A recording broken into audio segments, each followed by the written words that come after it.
Welcome into episode 98 of The Checklist, brought to you by SecureMac. I'm Ken Ray. I'm Nicholas Raba. And I'm Nicholas Tacek. Google moves to stymie Spectre attacks, reaching into the Gmail bag, and USB restricted mode may not be as restricted as some hoped. We'll take off those topics on this week's checklist, brought to you by SecureMac. So Google is doing something really good to blunt the kinds of attacks possible thanks to Spectre. At least that's what the articles say. Now, for those who don't remember, a piece from Ars Technica says Spectre abuses a CPU optimization technique known as speculative execution so that it can obtain passwords, cryptographic keys, and other memory-resident data that normally should be off-limits to untrusted pieces of code. Basically, one of the ways your computer picks up speed is by guessing a bunch of things that you might want to do. It speculates on your next actions and executes the first parts of those actions. Say a screen gives you two options, right or left. Your computer will start going both right and left. Then whichever one you choose, your computer forgets the one you didn't choose, and off you go. Or that's how it's supposed to work. A potential Spectre exploit is able to take both of those decisions and sort of steal them. No big deal if the choices are simple left-right commands, but let's say the choice is entering a password or other sensitive information. Your computer has that stored, and thanks to speculative execution, it's entered that info or started to. If you choose not to enter that information, your computer should forget it and everything should be safe, unless a Spectre attack is at play. But who cares? I'm only going to trustworthy sites, right? But information links to and from all sorts of sites. If that site you trust links to a site that's not so trustworthy, you could still fall prey to Spectre attacks. So what's Google done to fight this? Well, according to Ars Technica, Google's Chrome browser has started implementing a Spectre mitigation technique called site isolation. The piece explains, site isolation segregates code and data from each internet domain into their own renderer processes, which are individual browser tasks that aren't allowed to interact with each other. As a result, a page located at arstechnica.com that embeds ads from doubleclick.net will load content into two separate render processes, one for each domain. The protection, however, comes at a cost. It consumes an additional 10 to 13% of total memory. Some of the performance hit can be offset by smaller and shorter-lived renderer processes. Site isolation will also allow Chrome to re-enable more precise timers, which Google and most other browser makers disabled earlier this year to decrease the chances of successful attacks. All right, I got a lot of questions already. All this sounds good, but what sounds good to me is somebody saying, hey, somebody's looking out for you. I'm actually confused about what's going on. So they're running, what's happening is happening in two different render processes. I don't see how that's a protection. If the same information lives on my computer, how does site isolation keep my information safe? It sounds like it would just be taking my information more slowly. When your data is in different processes, they're kind of like, it's like sandboxing in a way on your Mac, where the individual process can only see what data it owns. So when you're going to a website right now without this site protection or isolation, your stuff from other domains, like they were saying in here, like from an advertiser domain, could technically look at the data for the site that ad is being hosted on. That's kind of what's going on currently. And then with the isolation, it's saying, okay, well, this advertiser stuff's going to go in its own process, and the rest of the website content's going to go in its own process, and they can't talk to each other or see each other or interact with each other. And that's kind of quarantining the possible avenue of attack for Spectre, which would be a malicious ad, for example. Ars Technica does go on to say in its article that site isolation is by far the most ambitious Spectre and Meltdown mitigation deployed by any browser maker so far. To date, most others have disabled the same types of precise timers as Chrome. That was something else that was mentioned earlier. Can you explain what the timers are, what they're for, and how site isolation makes it possible to turn them back on? Yeah, basically with these timers, it's for, in the context of rendering something, code can ask the web browser, hey, give me a timer. I need to get essentially what kind of precision can you give me for a timer down to a millisecond, a second, a millisecond, something faster than that. And the more accurate the timer is, it's better in some contexts. Like if you're talking about an online video game, your timer is going to determine whether or not, when you attack the other player, whether or not your attack is going to land on them if they're in the correct position based on a timer. And if you have a less accurate timer, maybe they moved on their end, and so your attack's not going to hit them even though I think it would. It's kind of a simplistic way of explaining it, but they're used for rendering everything from video games to website animation, making sure audio queues up correctly with certain types of website animation. And when Spectre came out, one of the ways the attack worked is it required a very precise timer in order to get that data at the exact right point of speculative execution.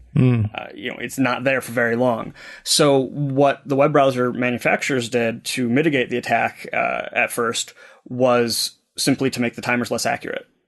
So you could no longer get the type of precision from a timer that you used to be able to. And it actually upset a number of people online who had legitimate reasons for needing very precise timers. That was the video game people and the people who did specialized audio video type stuff on the web. But it did basically mitigate a large portion of the kind of the exploit that could be done by something like Spectre. So it was a step they took to mitigate the threat. So now that they've figured out how to do site isolation correctly, they can make those timers more precise again, because now it doesn't matter if the timer's super precise, because the malicious code that would be trying to utilize that precise timer to exploit a Spectre type attack isn't going to be seeing any of the other code that it could be trying to attack in the first place. Piece goes on to say that site isolation is being enabled by default for 99% of Chrome users. Google is leaving it off for the other 1%, so engineers can monitor and improve performance. The protection is also being enabled in the Chrome desktop. For performance reasons, it isn't available in Chrome for Android for the time being.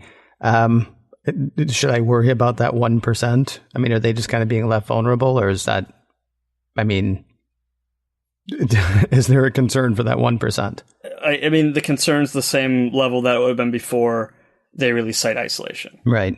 Except that it's only 1%, not 99%. Exactly. So they essentially, as I said, performance reasons, are going to make sure everything's working correctly. I guess it seemed a little strange to me that they were doing like 99% and 1%. Normally when you're doing testing like that, it's more of a 50-50 type thing.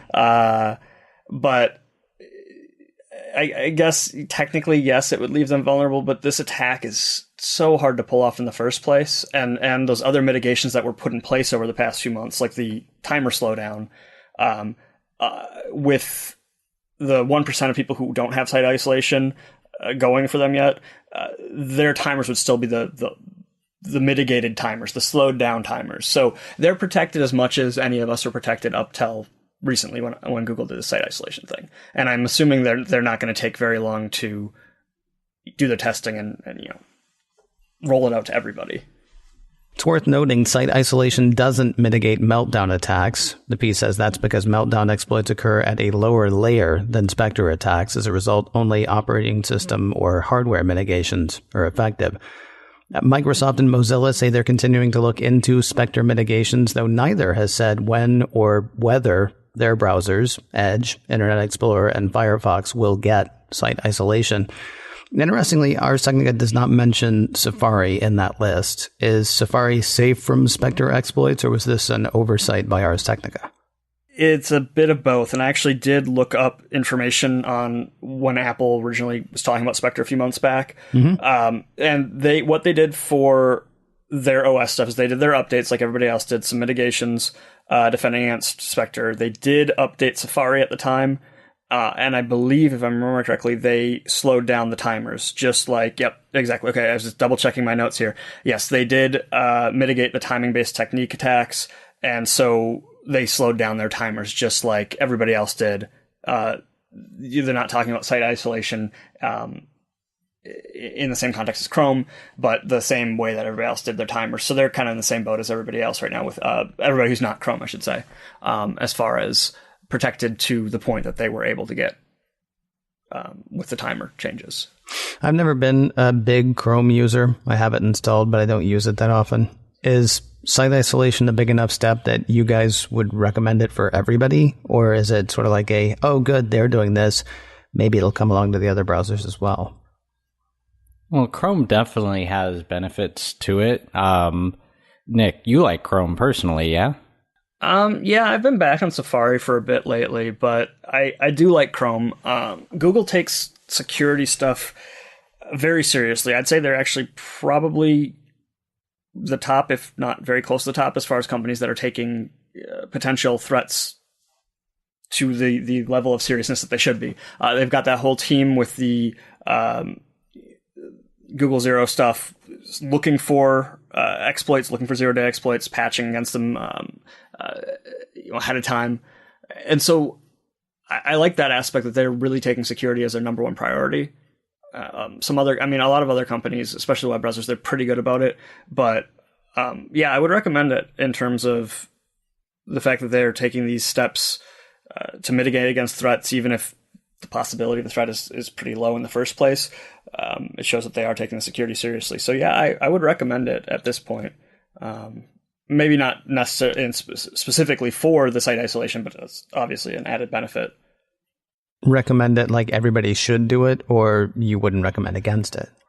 I would still say personal preference, because I know some people don't like all the integration that Google does with everything else Google has on us. The only thing I thought about as one of the cons for it was the mention of 10 to 13% total memory use increase. So people who are already pushing the limits, using their system resources, may not find it very appealing. And that is one thing I've noticed, is Chrome can be quite a memory hog. Safari used to be worse than Chrome for me, which is why I switched over to Chrome. But then lately, Safari's actually been running much more efficiently on high Sierra for me. So that's what I'm sticking with at the moment, at least. So it's still personal preference, but no matter what web browser you choose, I would recommend choosing one of the ones from one of the major vendors. So, Chrome, Firefox, Safari, Edge, if you're on Windows. I would recommend that, but more importantly, make sure your browser is up to date with the latest updates from the manufacturer. Those are the more important things than any individual feature here. And the reason I say one of the major web browser vendors is because sometimes some of the lesser known ones might not be updated as quickly with various security issues.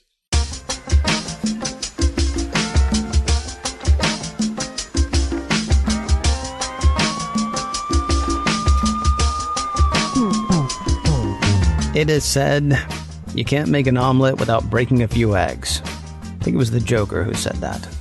Apparently, you also can't teach machines to read people's email without letting people read people's email. CNET highlights a report from the Wall Street Journal that says third-party app developers building apps to work with Google's Gmail were reading people's email to train their apps.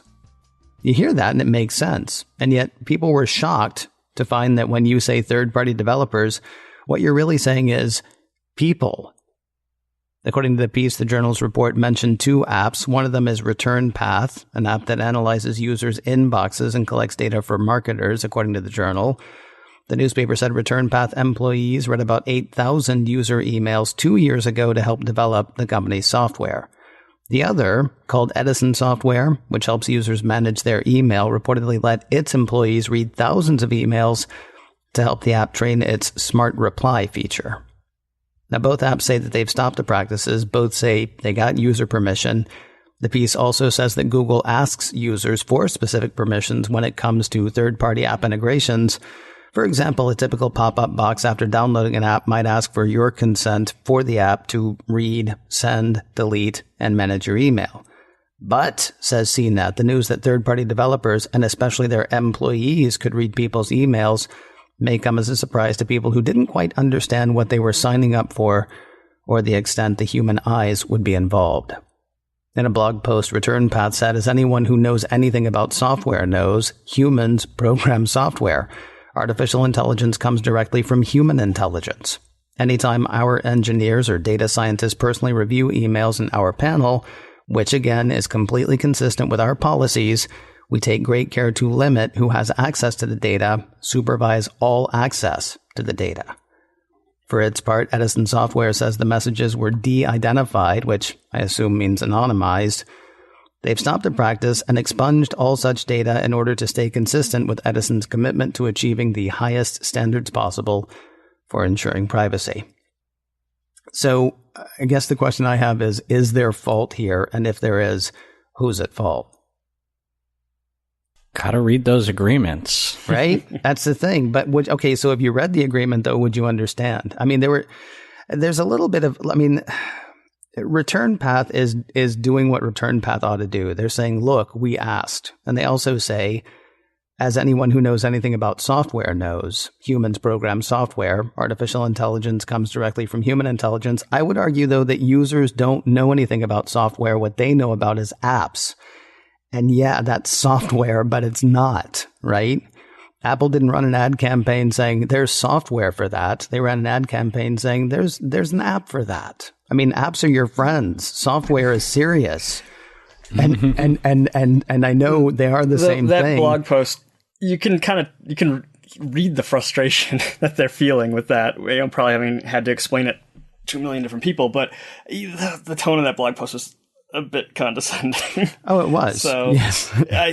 I mean, I understand the frustration, but yeah, you're exactly correct. Not your typical user doesn't know about software, and they don't have to. They shouldn't have to if an app is created correctly.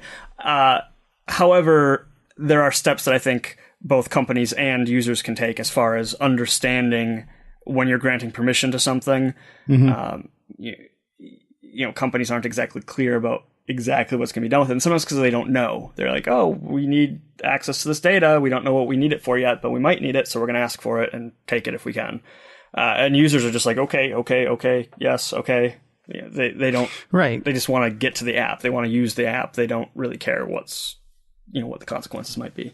Right, they're in a hurry to get to their Smurf berries, or to have their mail go. However, that 10 to 13% hit we were talking about in the last segment. If this promises like a 3% boost, I'm in. I don't care. Click, click, click. I mean, it's interesting, Mr. Raba. You say you got to read those agreements. Well, I mean, the CNET piece again says a typical pop-up box from Google after downloading an app might ask for your consent for the app to read, send, delete, and manage your email. Again, it's saying the app may do this. It doesn't say people.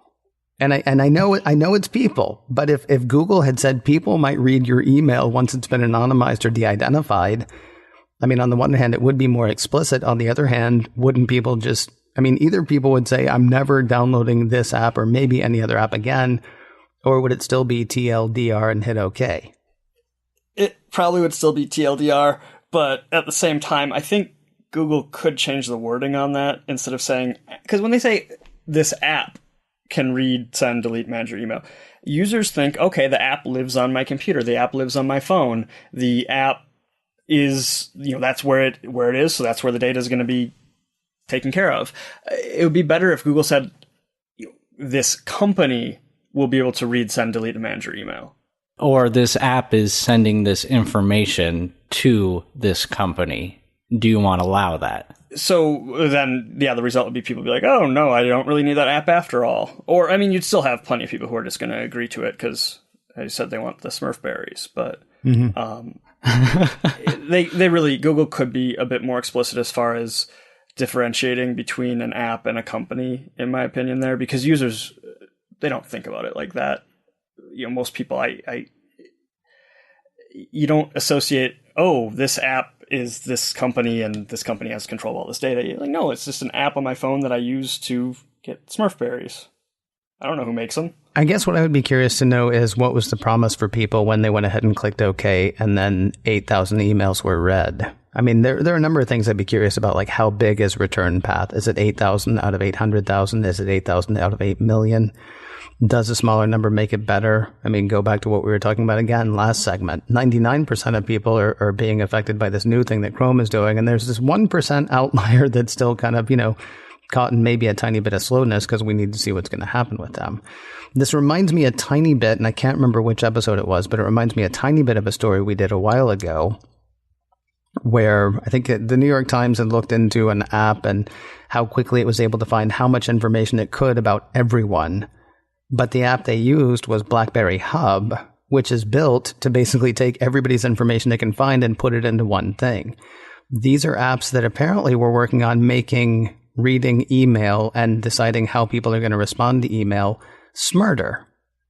Well, how are they going to do that without reading email? Exactly. It needs the data in order to do its thing. Right. Except, I guess, and that's probably why there's a condescending tone coming from them with that blog post. Right. You know, of course, we need access to your email. We're handling your email, and that is, that's a valid point for the company's point of view. Well, think about all the communication that we're doing, and even our watches. You see these replies show up where you could easily reply, and sometimes aren't the replies different based on what people are asking about? So it's trying to figure it out, but you figure there has to be testing within there where humans are indeed going, well, that doesn't seem like a good reply. There has to be some sort of overview in there. And the way they said it was de-identified or anonymized or anything like that. I see the end result as it helping people if it was anonymized. But think about the ads that are being served and interlinked into your popular email services. I mean, there has to be some sort of overview team that is going, yeah, this ad is equivalent to what they're talking about in here, or maybe it's not. Maybe they're talking about Paris not in the way of traveling, but instead in this other manner. And then ads start being tweaked based on that. It kind of goes again to, I hate to make it this simplistic, and it's not quite this simplistic, but it kind of goes again to who do you trust? There are some people who love Google, and there are some people who love Apple, and there are some people who love both. I don't know if they necessarily trust both at the same level, but I kind of found myself wondering about the culpability of Google here, and that Google put up this thing that said, hey, this app wants to do this. Are you cool with that? I personally am not as cool with Google. One of the reasons I've never gone over to Chrome is because I'm not comfortable with all the information that Google tries to get. And so if Google popped that question up to me, are you cool with that? I think my answer would probably be no. There are other people whose answers might just be yes. They may actually consider it and their answer may be yes. Again, without the understanding, which once you say it out loud seems obvious. That does mean that people could read it. But without the understanding that people could read it, I guess I wondered if... It goes back to what you were saying earlier. Should Google have been more explicit, or were they just explicit enough to make sure that they were covered? The companies are always going to go just far enough. They're never going to go out of their way. Well, Apple is an exception there, especially with the privacy stuff. But other companies, especially where data is a commodity, no, they're only going to go as far as their lawyers tell them they have to go. But then you're going to find different use cases where the different companies are thinking outside the box. They figure out a new way to get your information. And then it's going to end up turning into another topic we're going to talk about, because you're going to have the cat and mouse game there too.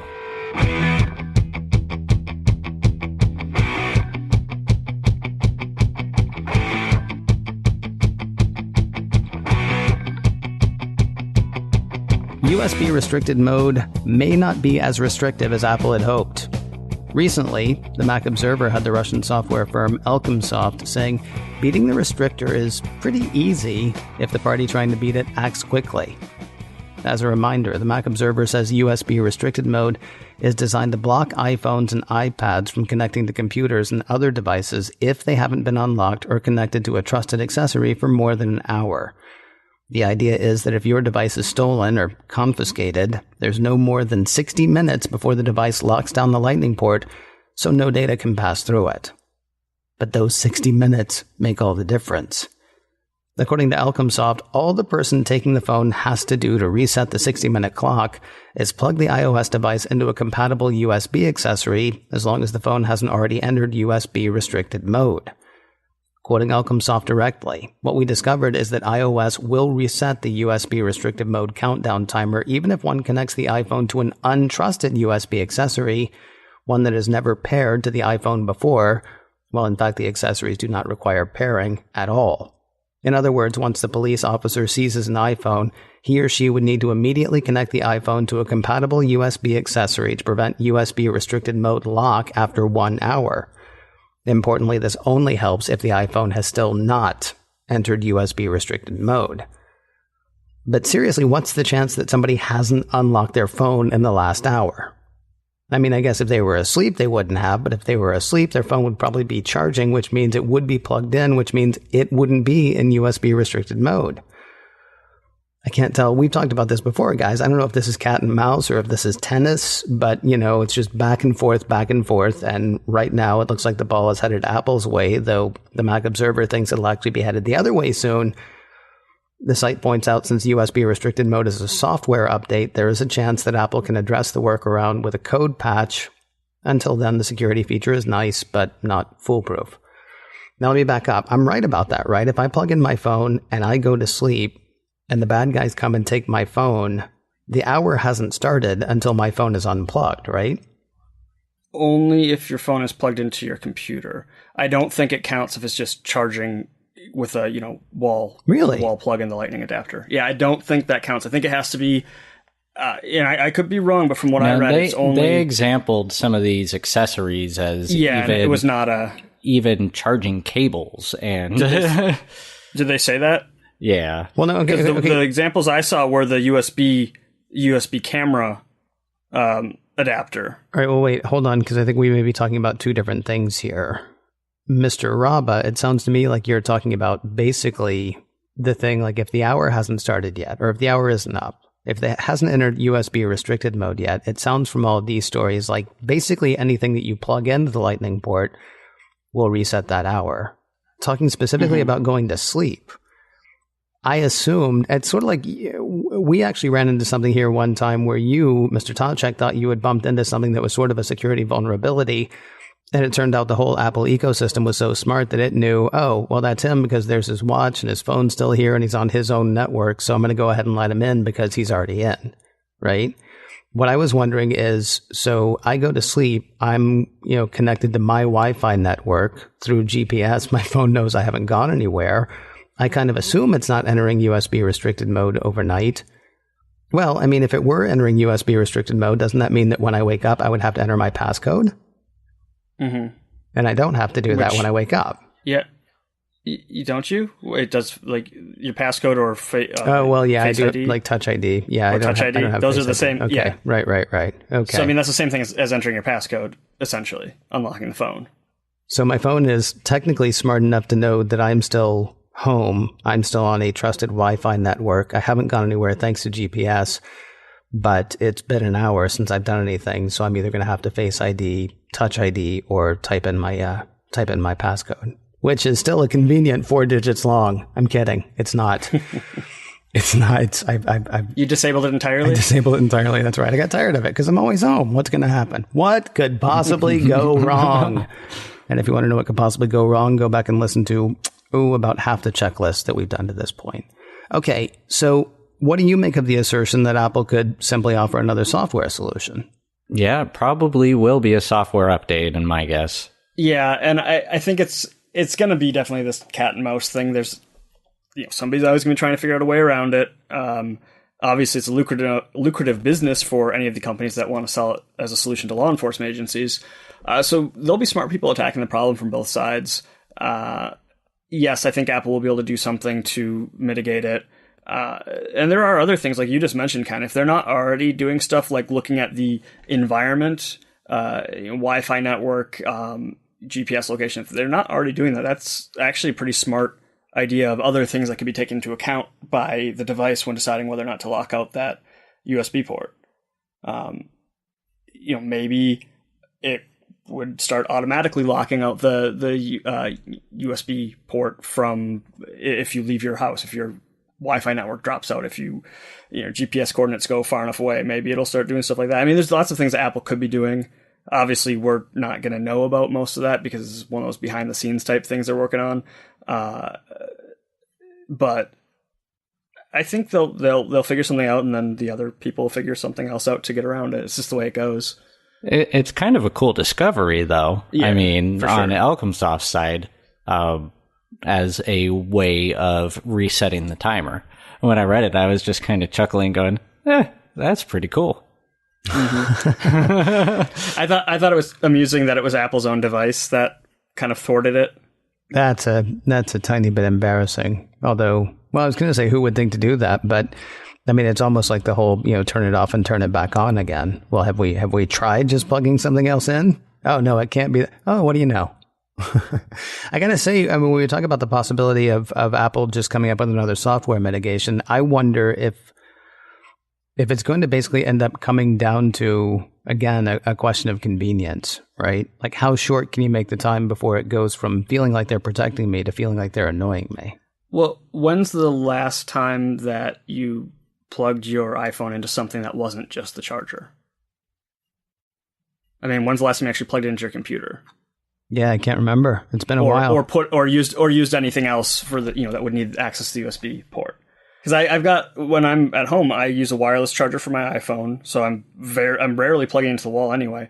I wouldn't notice. I would say with fairly large amount of certainty that I would not notice if Apple made the time period even shorter than an hour. If you're talking about syncing to iCloud wirelessly, if you have wireless charging with some of the new phones, chances are a large number of users who are using the newer model phones would not notice if Apple made that a shorter time period. No, I don't think they would. I think you're right on that. So then the other question I have, and I don't know, do we want to take a minute to talk about how locked down you can make your phone? Because I'm thinking about things like, okay, so they get my phone and USB restricted mode has, locked the phone down. If I'm using Face ID and I know there are supposedly ways that you can contort your face or move your eyes or whatever, that Face ID won't work. A court can order you to put your thumb down on Touch ID and open it up that way.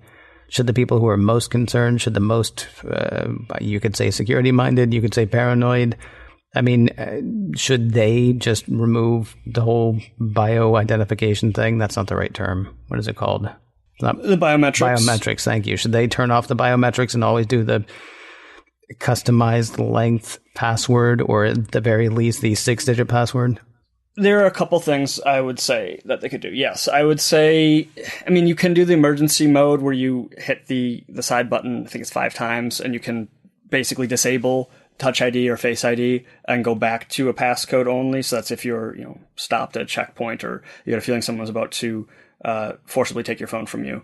But if you want to do it all the time, you could switch it off. So it requires your custom password all the time, and variable length, not just numbers, it could be letters. So that'd be one thing to do if you were really paranoid. And the other thing to do would be to make sure that you set your notification settings so they're not visible on the home screen without basically unlocking the phone. Because if somebody else had your phone and you had sensitive notifications showing up on the home screen and they weren't set to only be displayed when the phone's unlocked, then whoever has your phone could see all those messages or whatever was coming in. But we're talking about somebody who's like the subject of a Liam Neeson movie at that point, right? You're the CEO of a company. Yeah. You're a reporter reporting in a repressive regime. You're not, me going, wow, sometimes I worry. Yeah, exactly. Well, as we always say every week, I mean, we've just really sort of tapped the beginning of these stories. There's a whole lot more to find out, and there's a great place to find out that whole lot more. It is securemac.com/checklist. You'll find there notes for today's show, notes for every show we've done before this one, and actually a place that you can go and listen to every one of those shows. securemac.com/checklist. If you have a question you'd like to ask or something you'd like to hear us hit, we have an email address for you as well. It is checklist@securemac.com. That address again is checklist@securemac.com. And if you can't remember that, please do remember this. You're listening to The Checklist, brought to you by SecureMac. And we'll talk to you next week.